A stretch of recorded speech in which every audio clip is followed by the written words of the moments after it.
Hello everyone, this is part 54 of What If Naruto Learned the Secret of Shadow Clone, and I hope you guys enjoy this video and to like, to subscribe, to share, and check out the playlist, to see more comment down below. Now let's start the intro. They call me a god. They call me a god. They call me a god. Beep beep beep. Groaning and slowly coming back to wakefulness, Temari took stock of herself as her mind slow booted itself back to life. She still had all her fingers and toes. That annoying medical machine beeping in her ear let her know her heart was working just fine, and thankfully this time she wasn't submerged in what could be delightfully described as runny snot. Never again. Azushio was good for a lot of things, but keep her far away from their medical equipment. Eyes blinking open and she forced herself to sit up with a groan. She appreciates the window next to her that overlooked the city very little. All that light was hurting her eyes, but at least the soundproofing was good. Things certainly looked lively down there. Looking herself over, she took in the medical gown, thin sheets, and curtain drawn around her bed and gave thanks. The privacy was nice. Maybe now she could properly mourn the loss of her brother. Kankuro. The curtain opens some, derailing her thoughts as a chipper-looking Karen comes in with a clipboard in hand. Oh, you're finally awake. How ya feelin'? Like a bid you just shat me out. Shaking her head and coming forward, Karen lays the clipboard down across Temari's legs and sighed, you took a good beating. No broken bones at least, but lots of bruising and a few ligament tears. Nothing a night in my tanks couldn't fix right up. Holding up a finger and waving it in the air, Temari gave Karen a deadpan look, yay. Swatting the other woman's finger away, Karen held a glowing green hand to her forehead, oh hush. Could have been a lot worse and you should see what Naruto did to that Iwa Jinchuriki. There was some silence between them as Karen ran her diagnostic, while Temari kept her gaze blankly straight ahead. She could hold it together for now. Just a little longer she supposed, like the good kunoiki she was. Karen finished soon, and took a step back, so, want a bit of an update from the battles a couple days back. Couple days. How long was I out? Karen shrugged, picking up her chart again and running a careful eye over it, 3 days, give or take a few hours. Seeing the surprise on Temari's face, Karen gave her a soft smile. We thought it best to let you rest as much as possible. Watching Temari's gaze fall down to her hands, each of which flexed open and closed slowly, Karen continued on. Well, easy stuff first. Naruto and Sasuke tore apart Han before capturing him. Word is Naruto needs his Biju, but Han is gonna suffer. A lot. Good. Bastard deserves it. Temari interrupted the Uzumaki woman without thinking, but Karen's eyes held understanding all the same before continuing on. You weren't awake for it, but Kisame apparently made an appearance along our southern ocean. Isaribi intercepted him, put up a hell of a fight I heard, before Naruto had to get involved and put him down for good. Then we had an Akatsuki operative try and break out Hidden, with messy results for them. Ino and Honoka took out Hidden, while Naruto again took down Zetsu. After that, we regrouped, healed up everyone that we could recover from the patrol teams or the advanced Suna teams, and kept our patrols running round the clock. You were able to save some of my comrades. Thanks. Really. Temari gave Karen a fragile smile, before looking back out the window. Unbidden, tears began to fall, the dam breaking. It's odd, knowing my brother is gone. Like, I know he was a little annoying. And he kept stealing my makeup just to piss me off. But, he was my brother. My family. And I. Goddammit Temari. It's war paint, not makeup. Blinking, Temari turned to the closed curtain while Karen sighed and shook her head, pulling the curtain back to show off the other occupant of the 4-bed room. Nestled in the opposite corner was the man himself, fully bandaged up, but grinning wide and pointing at her, long time no see sleeping beauty. Karen was still shaking her head as she walked over to Kankuro, hands fisted on her hips, and you. Settle down or I am going to dump you in a healing tank and leave you there until Gaara calls for your return to Suna. Or common, I'm a war hero. Shouldn't I get a little leeway here?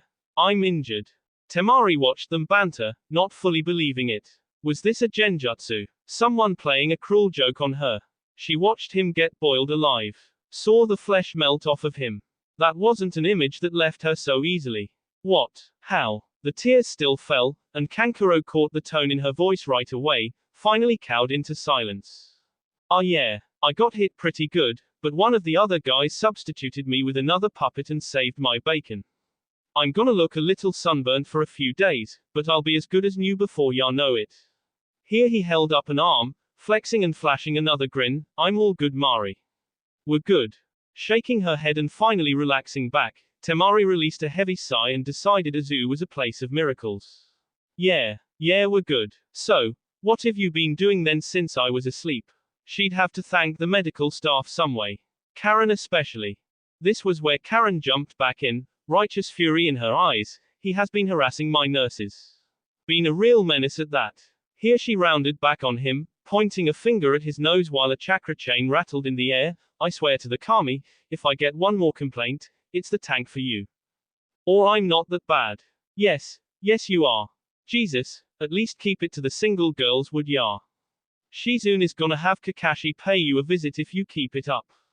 Wait. Here Kankuro paused, real worry finally working into his chest. Shizune and Sharingan Kakashi are a thing. Karen's smirk was cruel as she leaned in, glasses glinting in the light. Yup. Real serious, marriage talks apparently. Bet he would have loads to say to you. Nope, I'll be good. Scout's honor. Temari stared up into the ceiling as she laid back on her assigned bed. Ignoring the bickering of the Uzumaki medic and her brother, she decided she needed more rest. This was too much all at once. Life gave her brother another chance, it seemed, something not everyone had. She'd have to say a prayer later for the good fortune. And apologize to the nursing staff. Sighing audibly as she pulled away, Karen swept her gaze between the sweating Kankuro and the relaxed Temari. Good. I'll send Gaara and Naruto your way soon now that you're awake. I'm sure they both will wanna see you. Have a talk. Kankuro nods, throwing his hands up and behind his head as he relaxed back. Ya know, staying in Azushio doesn't sound so bad anymore. Temari snorted, a smile finally working on her face, and she cleaned her tears. I'm going to smash your face in once we're out of here, for scaring me. It wasn't my fault. Tough. Still deserve it. All was right with the world. One floor above the Suna siblings, Sakura was reading off of a chart while Gosu sat in the corner quietly and patiently. Nestled comfortably in the bed, Isaribi nodded her head appropriately as Sakura was winding down on everything that they found and what Isaribi's new routine would be.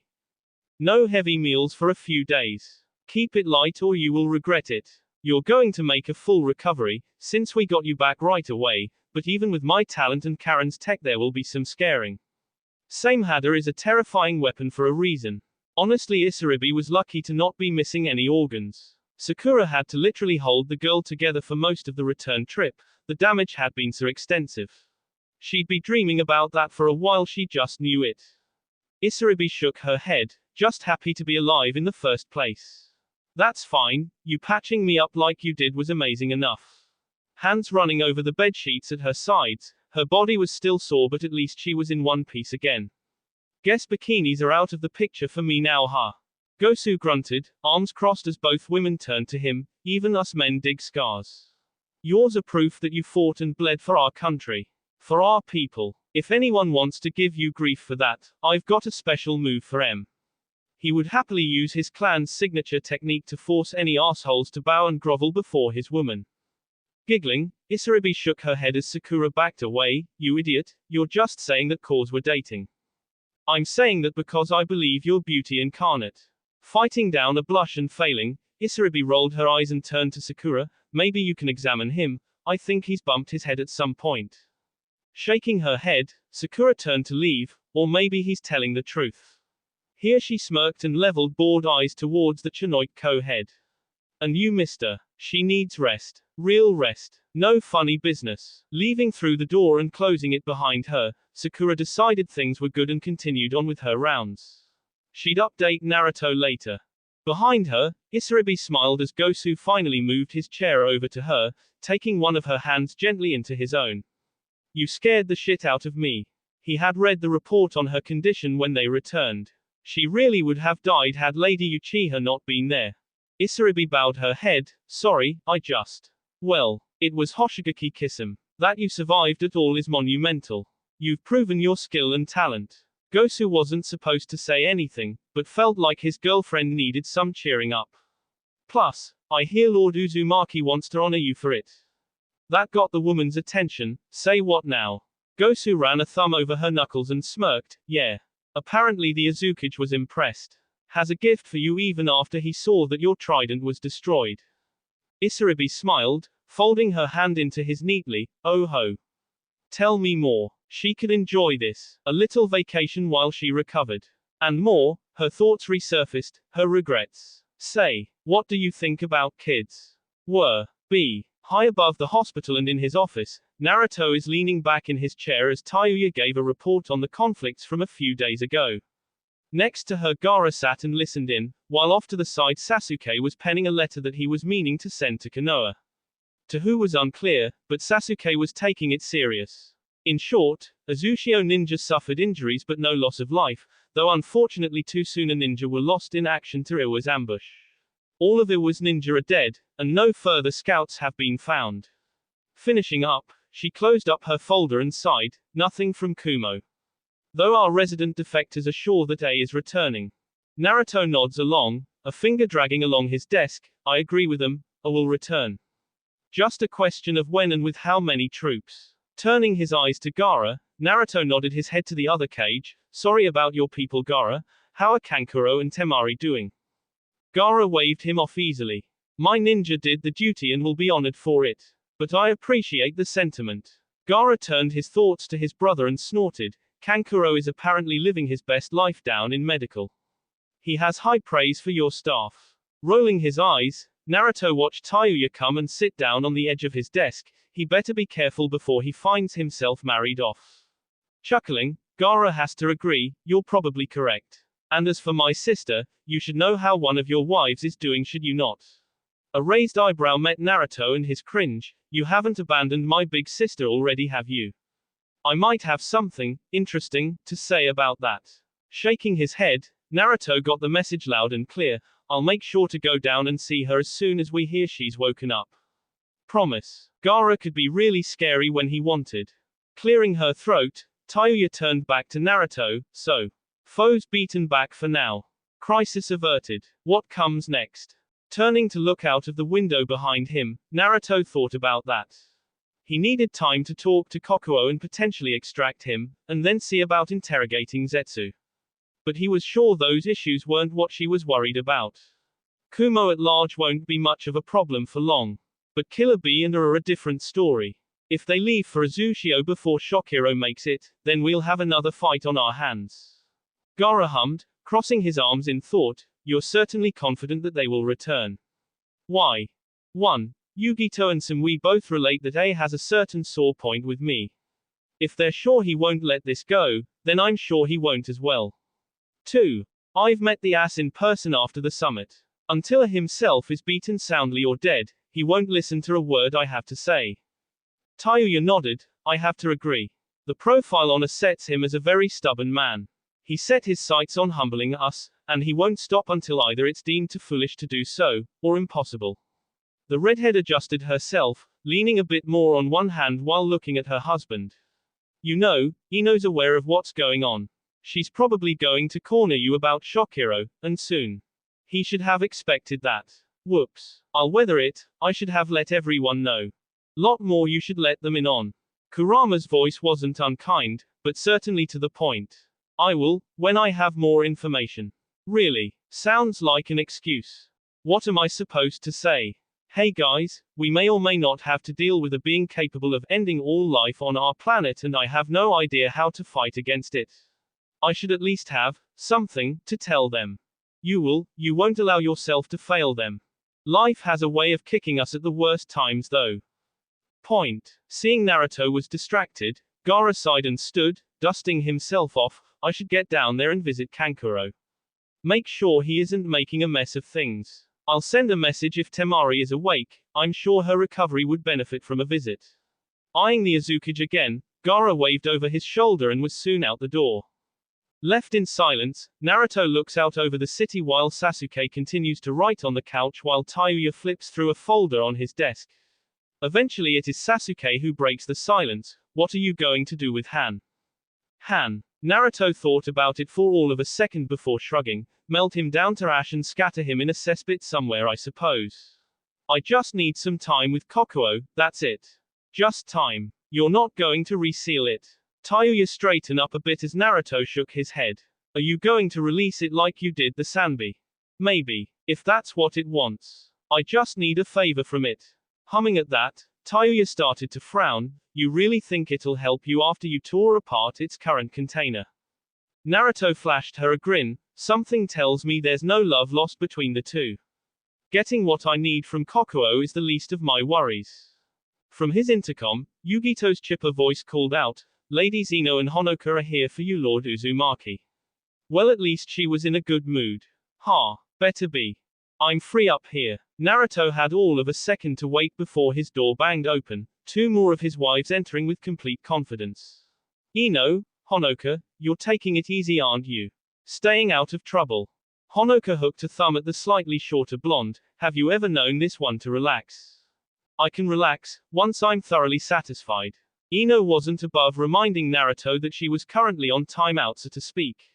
No nookie for her meant she was going to make it everyone else's problem. Believe it, Yugito's on the secretary roster now. Hey, it was a favor.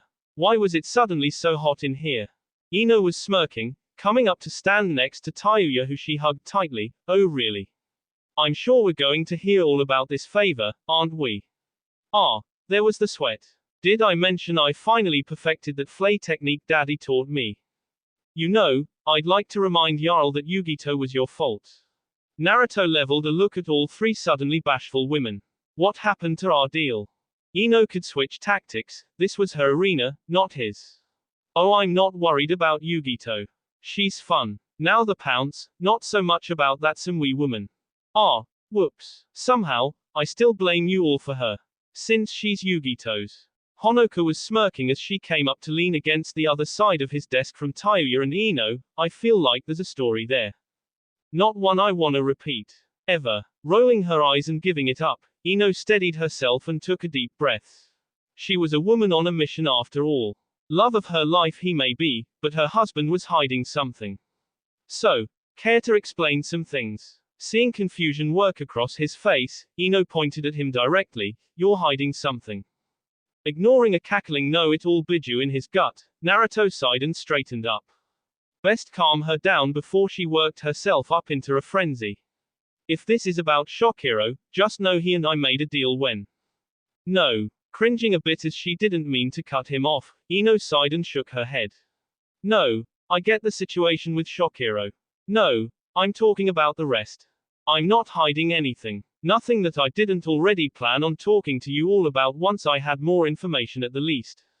Naruto knew Ino was perceptive, but damn had he underestimated her this time. Finger jabbing the air, Ino's eyes sharpened. That's it. So you are hiding something. Why?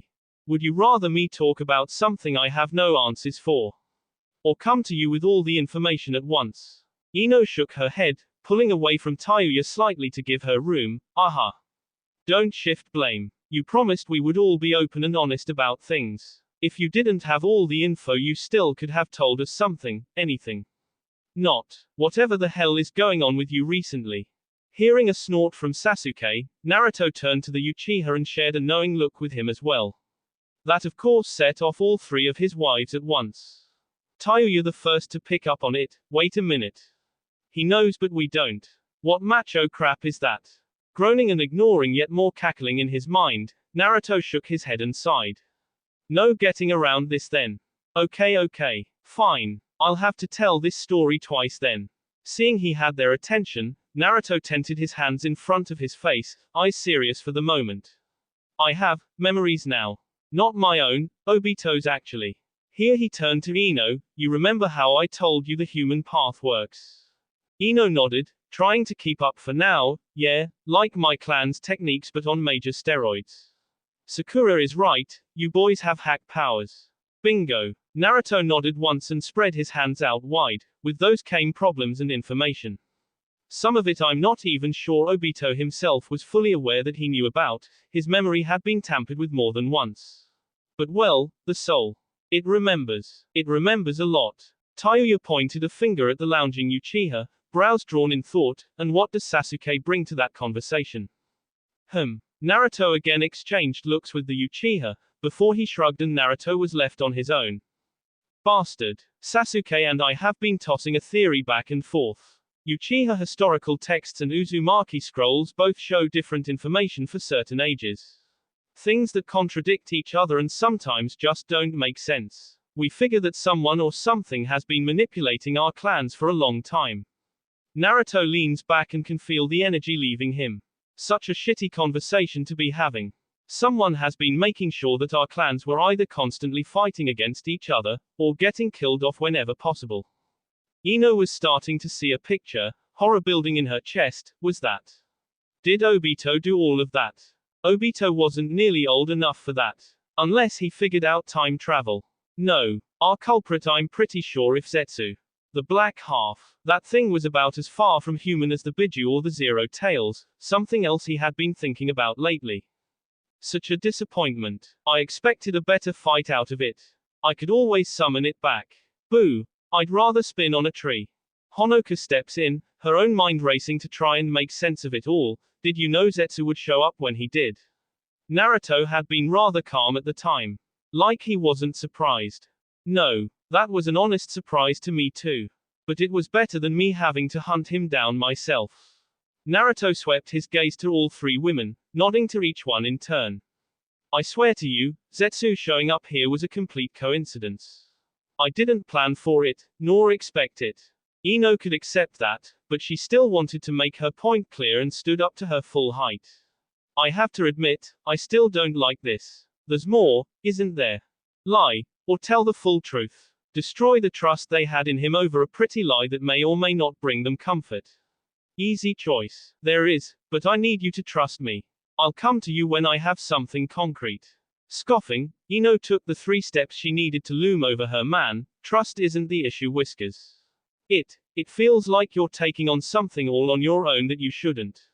If you're worried about trust, maybe you should work on trusting us to help you. Support you. That's part of what our family does, right? Eyes shining, Ino smirked at him. Don't leave us behind in some quest to keep us safe from the world. Even you can't keep that up for every hour of the day. Right, something Naruto had almost forgotten. No matter how strong he ended up being, his heart was still painfully human. Always would be. He needed them, just as much as they needed him. Smiling and pulling her into his lap with a yelp, he hugged her tightly. Sorry. I promise, I'll update all of you tonight when we get together back home. Relaxing into his grip while Honoka and Taiuya watched on, Ino nodded and looked at him over her shoulder. We're going to hold you to that. Taking a moment and just enjoying the closeness, Ino latched onto his hands that were around her middle, now having him right where she wanted him. So, we're never getting rid of that fangirl, are we? She's here for good. Rolling his eyes as Sasuke began to laugh, Naruto resisted the urge to toss Ino at Honoka. Blame the Suna Council. Ino shook her head. I blame your world-class dick. Yeah, this was going to take a while, Naruto decided. Maybe Tsunade had the right of it, this chair sucked. B. Keeping up a leisurely pace, Jiraiya had to hand it to Rain. It was true to its namesake. A waterlogged and soaked place, miserable to travel through. But, when the rain paused and you got a burst of sunlight once in a while, it did have some breathtaking views. The last time he had spent any real time here was probably during the last war, and this was a marked improvement. Stretching his arms above his head, Jiraiya wondered if this was even worth it at this point. That brat should be able to handle himself. Just in case though. Might as well see this through. He was already here and things had calmed down back in the land of fire. Iwa's movements had been halted. Kumo should leave things well enough alone. Plenty of time to snoop around. Akatsuki was the last real threat after all, so he needed to know. Would they leave well enough alone? Would they try to sneak in and cause trouble? Those were questions that needed to be answered, and Jiraiya was just the man to figure things out. Plus, returning to Tsunade empty-handed would have him in the doghouse for a long, long time. So he took a lazy route today, having made it to Rain's capital city. He wandered around, asked questions of civilians who looked open to talking, and generally made himself a forgettable tourist. Sure, the rain refused to let up throughout the day and he was well and properly soaked, but it would all be worth it eventually. First on the list was Naruto's information, this Pain fellow. People barely spoke of him in quiet whispers, and even then, not much. He was to be feared, yet respected. The obvious leader of this place and Akatsuki. But no one saw him, apparently he never left his tower. Good to know. The other name he had been given stirred a memory in him. Naruto had mentioned a woman named Konan who had a talent for origami. Could she be that little girl he had trained way back when? Wasn't she with 2 other boys back then? Well, it had been wartime. There was no guarantee they survived along with her. Mentioning her instead got praises. The angel of rain, the goddess of protection. So she's made quite the name for herself then. He'd really have to check into her, but how to get a hold of her? Slipping into an alley between tall but rickety buildings, Jiraiya considered his currently gained information. No one spoke of Akatsuki the organization if they could help it, only barely whispering of its members when pressed, or outright ignoring him. Pain was the leader, but he already knew that. But that he never left his tower was interesting. The other known member, Konan, was a more public figure. Someone the people knew and respected. Someone that if his thoughts were right, he trained long ago. Great. Jiraiya had a feeling he wasn't going to like how this was going to continue. He had to hand it to the citizens of Rain, however. Even now, as he took refuge under creaky overhand, he could spy the bones of old and bombed-out foundations. The new built again upon the old. How many times had they done this? They were a hardy bunch, persevering even when others might have called it quits. Hey, no wonder Naruto wanted to give them a chance. They were his kind of people. You know, usually visitors announce themselves properly to those in charge. A woman's voice, a bit deeper in tone, but playful at least. Jiraiya turned, taking in the blue-haired beauty next to him. Was that a paper flower in her hair? Well, there was no mistaking that cloak. Akatsuki she was. Sorry miss, just wandering around is all. What has such a beauty as yourself out in this dreary rain? Shaking her head with a smile, Konan turned amber eyes towards the sensei that left them behind. Jiraiya of the Densetsu no Sanin. It's been a long time. Eyes going wide, Jiraiya chuckled and relaxed back into the wall behind him. So, you really are that girl I trained. Konan right. Kami, how are you? Those boys that were with you, what happened to them? Pausing to think about if she even wanted to talk about them. Konan eventually decided to fill him in. He was her last hope after all. Well. Things have been rough here in Rain, but improving after the fall of Hanzo. Nagato goes by Pain now, and Yahiko died. A plot by Hanzo forced Yahiko to sacrifice himself for my life. Sighing and leaning against the wall with the older sage, Konan turned her eyes up into the overcast sky. Until recently, things had been so clear, so simple.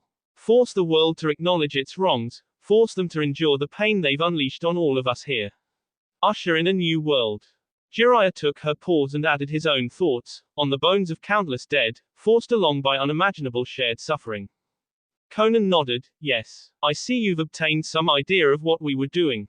Naruto helped me along, but I didn't have specifics. Naga Pain was going to build a super weapon. Something so destructive and powerful that no village would want to see it used ever again.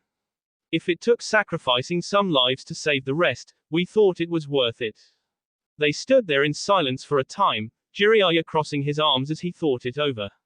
He knew things had been bad here in Omegakure. But for these kids to turn out like this, the world had failed them in so many ways. And now, you said he was going to, does that mean that's no longer the plan? Konan turned to him again, eyeing him quietly before sighing and turning away and motioning for him to follow her. Perhaps, you should hear it from the source. Walking and feeling him join her, Konan wondered if this was the best choice. Would Pain be furious with her? Would he not care? Nagato, he knows the rest of the Uzumaki clan has come back together, right? Has Naruto tried to convince him to join them yet? First, he goes by Pain now, best to use it lest you anger him. But no, Naruto didn't even attempt to convince him to go to Azushio. Their ideals didn't mesh. Snorting, Jiraiya had a feeling he knew why. No surprise there if Pain's idea of peace was to give everyone shared suffering. Jiraiya turned his eyes up to the sky, the world seeming to lack the answers he needed. I'm guessing Pain has just been sitting back, waiting to see what Naruto can achieve. Since Pain himself can't envision a world at peace, I bet he figures eventually Naruto will come to the same conclusion as him. Astute observation, Lord Jiraiya, your years do well for you. Chuckling, Jiraiya took in the young woman next to him. You know, Conan, you really did blossom into a fine young woman. Should you really be keeping yourself here, it has to be. My duty is to Pain. That will not change. Jiraiya let it go. It was that word again. Duty. When he was her age, he understood it well. Now, well, Uzumaki men really are a handful, aren't they? A giggle finally, and Jiraiya smiled as Conan nodded. Yes, I suppose you are correct. Leading him along as passerby offered her deep bows and greetings, Conan let her mind slip as they neared the tower. I've been worried for Pain. Until Naruto came along, I was sure he was going to throw his life away on this cause. Now that he and Naruto have this wager, he's being patient. He wants to see Naruto fail. To join hands with the Uzukage in destroying this wretched world.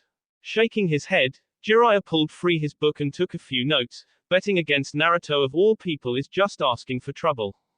Conan considered that. A rebuilt Uzushio. Deidara even defecting. Several of their members dead at Uzushio's hands, or Naruto's personally. He certainly has the devil's luck. Together they reached the entrance to Pain's tower, Conan letting him in and ushering Jiraiya forward and into an elevator. As they began to ascend, she turned to him quietly. What is it you hope to accomplish here, Lord Jiraiya? Simply, I want to help Naruto achieve his dream. I want peace. A real one that can last longer than a single generation. I want an end to this endless wars, all this suffering and death. Jiraiya shrugged as he put away his notebook. Call me a fool, but I still believe in the hearts of people. Watching the door open, Conan stepped out and led Jiraiya forward, taking her place next to Pain's desk where he sat waiting in Yahiko's body. Lord Jiraiya, Pain. Jiraiya took in the orange-haired man sitting there. Memory clear now, he knew that this wasn't Nagato. But, Conan herself said Nagato was the only one alive. Ah, Rinnegan. Dreadful. I'm only here to talk, that's it. Pain nodded slowly, hands folding together on top of his desk. So you say, Lord Jiraiya. We'll see if your mood holds. Sighing, Jiraiya came to stand in front of his long-lost students. This was going to be the difficult part. Naruto better appreciate this later on. Hopefully this wouldn't devolve into a deadly situation like his gut told him it might. B. Rotating a stiff shoulder, B waved off one of the gate guards as he trudged through the gates of Kumo. Home. Finally. It had been a short journey, but full of stress. Most of all what his bro was going to decide to do next. Getting caught by Jiraiya of all people, and then having the One-Tails Jinchuriki join in. What were the odds? Well, at least he didn't have to sacrifice anything to make it back home. Oh, just that team you were escorting. And your dignity. Gyuki's voice was rather loud this morning and mentally B cringed. Just. Not now. Bro is going to be a terror to deal with already. No. You're going to suffer me as well. You've been ignoring me all this time. Right now you're going to listen. Shuffling off the main road and into a dark alley, Killer B slumped against a building wall and sighed. It certainly felt like the weight of the world was on his shoulders right now. Fine. Say your piece. Say my you arrogant shit. Just how far gone are you? It's been a slow descent from the very beginning. Ignoring what the Raikage was doing with the Uzumaki. You shouldn't have taken that mission to hunt down that Gaki. You should have left it alone when I started planning this invasion nonsense, and you should have just returned to your cave and left that pig-headed idiot to burn his own village to the ground. But now look, you're stuck. I will brand you a traitor if you speak up now, and Naruto, he'll kill you next time you clash. And what's your plan? What are you going to do? I don't know. Physically panting as a fist crashed into the wall next to him, he ignored the spiderweb of cracks that formed there. I don't know. I can't change the past, but what can I do? I won't listen to me. But if we go back, you aren't wrong, little bro 9 is going to put us down for good. Then talk her out of this. Make him see reason. Because at this rate there won't be much left of Kumo's forces. Pushing himself away from the wall, B had to agree with that. Uzushio pushed off the land of sky attack with ease and reached out to reduce the greatest weapon to rubble. They've sent it were packing, and stopped Kumo from sneaking in. Next. Well, what did you do when someone seemed to refuse to learn? Taking to the rooftops, B made for the Raikage's office. I'll think of something. You better. I refuse to die for a completely preventable reason. B made good time, bounding through the front door of the tower and slowing to a more normal walk. Deep in thought, he still waved to the few operatives who reached out to him in greeting. His thoughts were stuck: how to convince the Raikage to quit this campaign. To reach out and find some common ground with the Uzukage. Was there any possibility of convincing her at this point? Mabui barred his way, a frown on her face. You've returned. B took in the tense woman and sighed. She most of all probably knew this was all folly, but also knew not to say anything outright. How is he? In a word, angry. In a way I don't think even you can calm him down. Mabui turned to look at the closed doors of the Raikage's office. Looking for all the world like she had more to say. Instead she turned and started to walk away. He's waiting for you, I'm off to summon Darui. Good luck. Watching her leave, B shook himself and opened the doors with a bang. Best get this over with. Killer B is here where he needs to be. Rolling his eyes, I was already standing. About time. Don't get comfortable, we're leaving. That shouldn't have surprised him, and yet it still did. Leaving? Already? I just got back. Any word on Simui's team? I walked around his desk, knowing B would have no choice but to follow him. Captured. Karui and Omoi were returned, Simui was not. I don't want to imagine what they're doing to her, but we have to assume the worst. We're going to get her back. An excuse, but one necessary to get B moving. I doubted that Gaki would do anything to the blonde woman. Well, anything painful at the least, horny little shit. But B didn't know that. I've put a small but fast-moving team together to go along with us. This was moving too fast, B had no time to talk things out. Wait. A team? Already? Who? Omoi, he has information about Izushio. Archoi, he demanded to go once it came out that his sister was captured. And Motoi, you remember him right? How could he forget a former friend? Yeah. Good. They'll meet us at the gate. But, bro, don't you think we should talk this out? Maybe negotiate. Get on the phone with Naru. I will not acknowledge that little shit.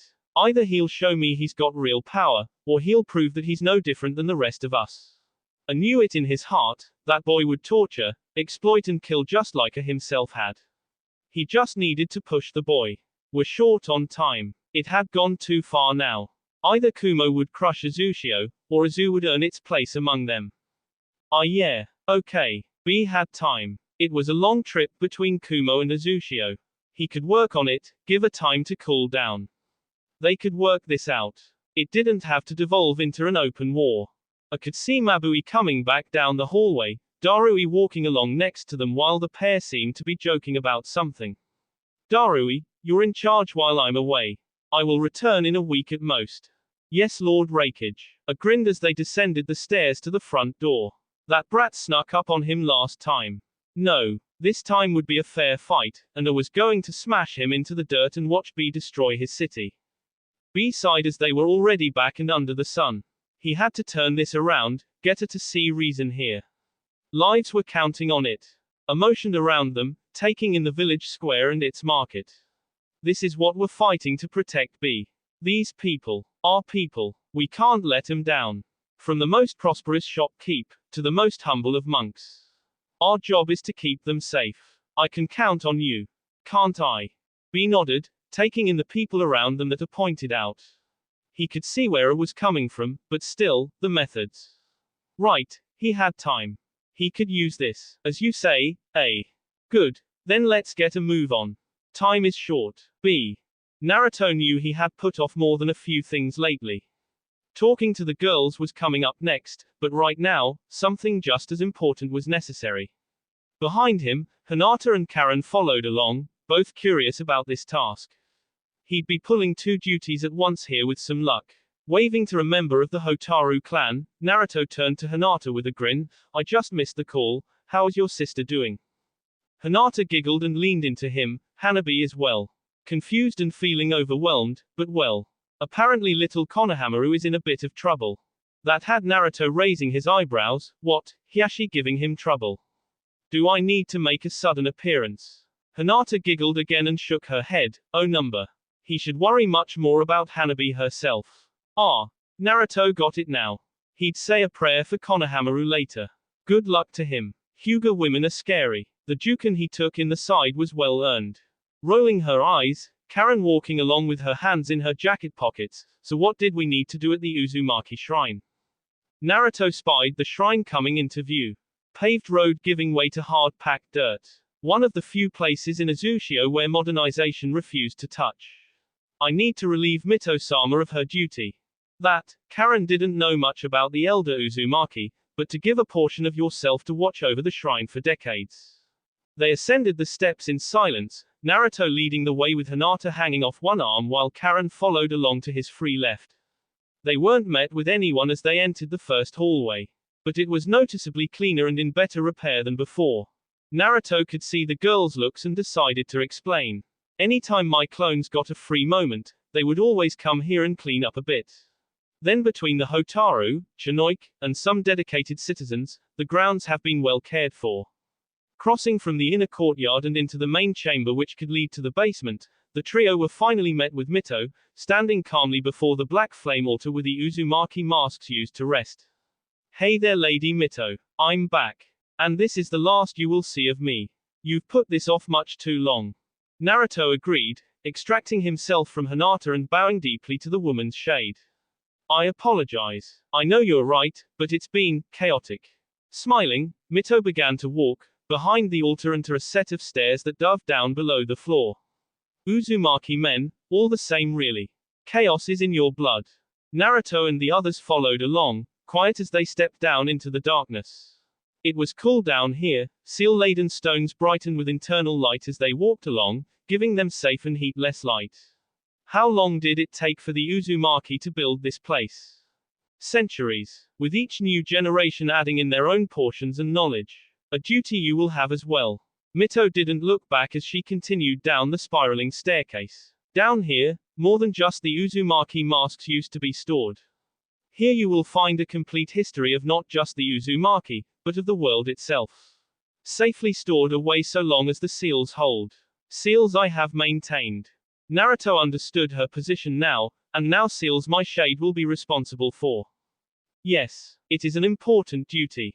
Being a keeper of history and knowledge. Here they came into a door that opened all on its own.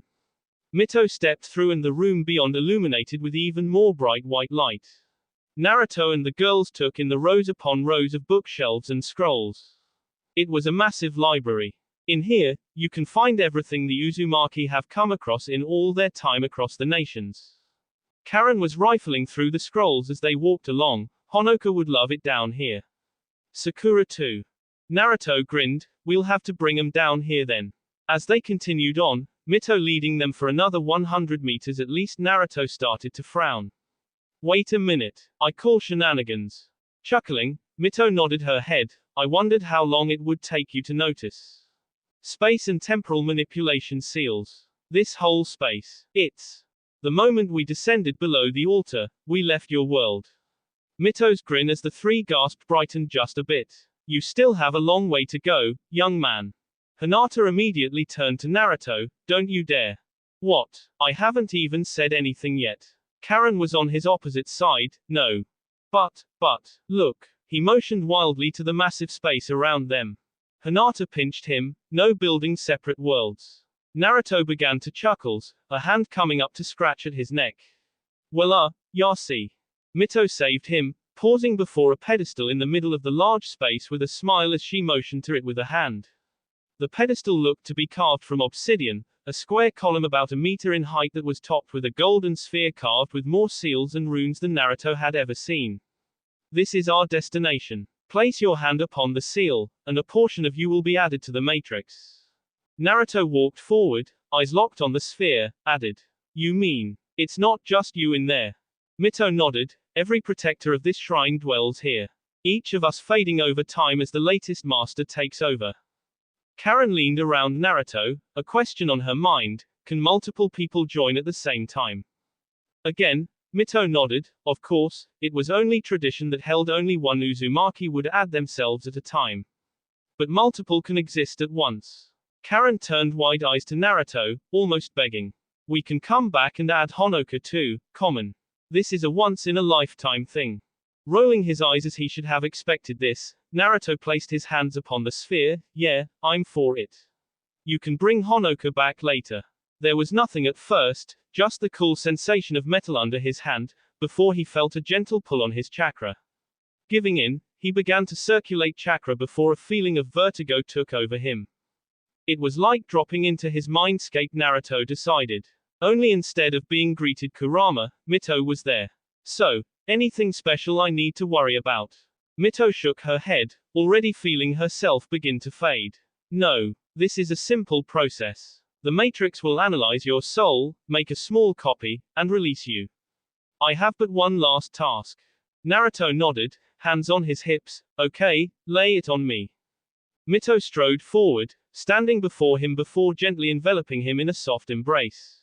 Thank you, young Naruto, for abiding by mine and Kushina's wishes. She was warm. How? Don't question it. Like your mother explained, the Uzumaki hold life sacred above all things. Not bringing her back, not bringing me back even though you have the power to do so. It has taken massive restraint. I believe we can trust you with the future. Naruto let her pull away, unable to meet her eyes as he had to admit to something. Even with what I plan to do to Kumo. Yes, there is a balance to things. The scales tipped one way, and you are simply tipping them back. You have hope in your heart, but also, you understand reality. A quality needed in a good leader. Mito stepped back, and bowed before him. I entrust the will of the Uzumaki and the fallen to you, Naruto Uzumaki. Naruto returned her bow, a smile on his face. I will do my best to serve the clan proudly. Mito allowed herself to fade completely, leaving Naruto alone in the all-white space. So, what now? Now, whatever you want. Naruto turned, to find his face looking back at him. Black cargo pants and boots on. Chest covered in his usual orange tank top and chainmail, but instead of Naruto's current black long jacket, instead his shade wore a red battle cloak with black flames along the bottom. While on this one's back was a massive scroll. Yo, you there? Naruto nodded. Yeah. It's weird. Just think of me like I'm one of your clones. Shrugging, Naruto guessed that was a close approximation, just, infinitely more important. The shade shrugged. Am I though?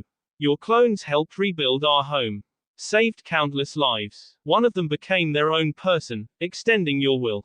I consider them and you much more important than me. A keeper of history. Naruto could see that, guess so. So this is it. Yes, only, one thing. Now that I'm fully powered again. The shade turned, the space around them changing into a wide and open beach. The sound of the waves was authentic enough and reminded Naruto of home. There, all better. Naruto chuckled, preparing to leave. Guess I'll leave it to you then. Oh, also, give Kaguya a stern talking to, would ya? What? And then he was gone, forcibly shoved away and back into his body. Naruto stared down at the sphere, irritated to be stonewalled like that. Why could he feel a sense of mirth from the hunk of glowing metal? Stepping away and looking around, Karen and Hinata watched him while he noticed that Mito really was gone.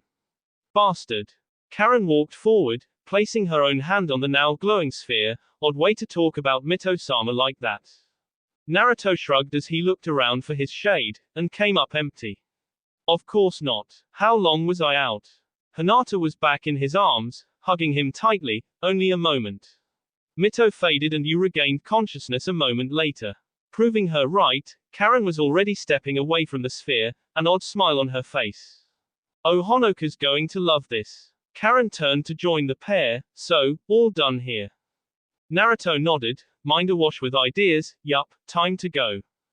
Behind them as they all started to walk back the way they came, the shades of Naruto and Karen stood side by side, grinning at the flesh and blood counterparts.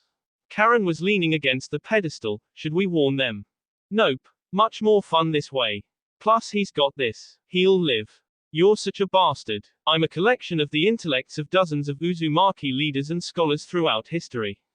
Did we expect anything else? Also, technically, this is me talking to myself. One of many, many of one.